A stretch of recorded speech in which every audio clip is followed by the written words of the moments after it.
네, 후보자님. 예. 법무부 장관의 중요 임무 중에 범죄 예방이 들어가 있죠. 예, 그렇습니다. 작년 살인범죄 여성 피해자 숫자가 어느 정도 되는지 대략 아십니까?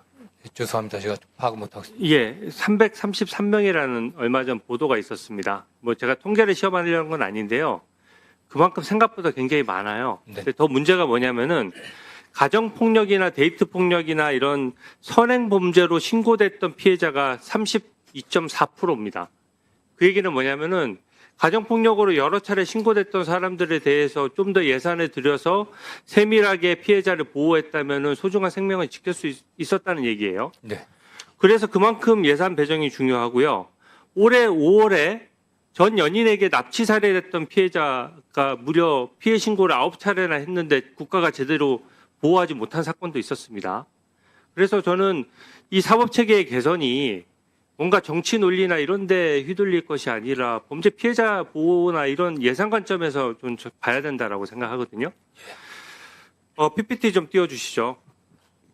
이 범죄, 강력범죄도 마찬가지예요. 지금 제가 항상 저는 전자발찌 제도가 우리 강력 형사사범을 막는데 가장 큰 도움이 된 제도였다고 생각하거든요. 네.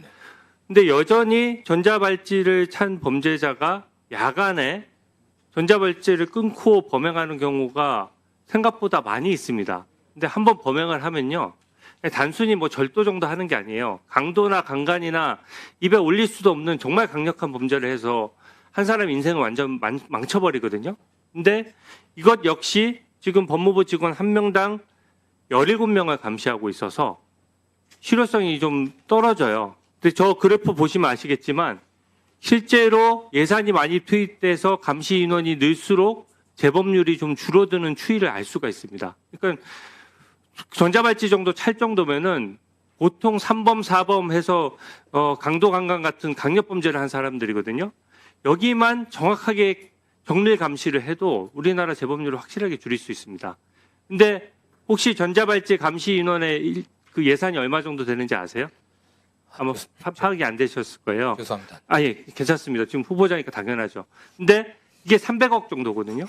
제가 드리고 싶은 말씀은 이제 지금부터인데 이게 자꾸 검찰 개혁 문제를 기소와 수사를 분리한다 이런 관념적이고 정치적인 문제로 말씀하시는데 결국 국민이 편해지느냐, 범죄가 없어지느냐, 또 예산 배정이 효율적이냐 이런 관점에서 봐야 되거든요. 국가수사위원회 새로 만들게 되고요. 지금 개편안에 따르면 멀쩡하게 지금 검찰 운영되는데 문제점이 있는 것들은 그것만 고치면 되는데 검찰은 기존에 있던 인원들을 또 자르지는 못해요. 공소청이라는 이유로 기소만 딱 담당하게 하면서 기존 인력은 또 유지를 해야 되고 검찰청에서 공소청으로 이름 바꾸니까 모든 간판부터 시작해서 모든 직기류 내용들을 다 예산 들여서 다 바꿔야 되고요.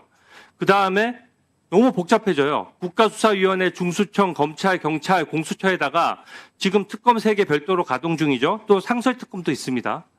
국민들이 어디서 조사받을지 너무 헷갈릴 정도입니다. 예를 들어서 어느 특정 그 지방에서 보이스피싱이나 예를 들어서 사이버 도박 범죄가 발생했다. 지금 바뀐 법에 따르면 중수청에서 수사해야 됩니까? 경찰에서 수사해야 됩니까? 공수처에서 수사해야 됩니까? 바로 즉답이 안 되시죠? 네. 장관님이나 저처럼 법률을 좀 오래 한 사람들도 지금 즉답을 할 수가 없는 상황이에요. 일단 제도가 너무 복잡하고요. 그 다음에 내가 고발했느냐, 고소했느냐, 112에 신고했느냐에 따라서 이의 절차가 다 다릅니다. 예를 들어 중수청에서 수사했는데 내가 내가 피해를 봤는데 내가 이의 제기를 하려고 그러면 지방중수청 갔다가 또 중앙중수청 갔다가 또 국가수사위원회 또 가야 돼요.